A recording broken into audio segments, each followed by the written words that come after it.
Habang tumataas ang posisyon mo sa gobyerno, bumababa ang seso rank number mo. Parang baliktad, di ba?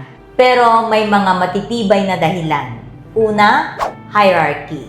Parang sa military, seso 1 ay mas mataas sa seso 6. Mas maliit ang rank number, mas mataas ang ranggo.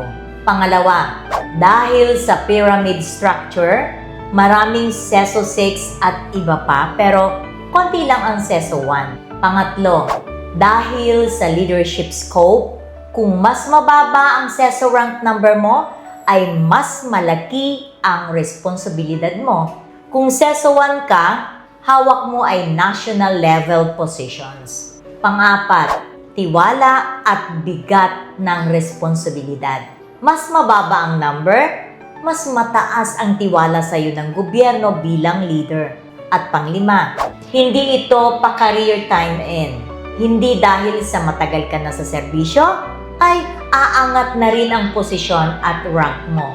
Dapat ma-promote ka sa mas mataas na posisyon para tumaas ang rank mo. Kaya tandaan, bumababa man ang seso rank number mo, tumataas ang responsibilidad, respeto, tiwala, at impact sa gobyerno. Follow for more SES tips.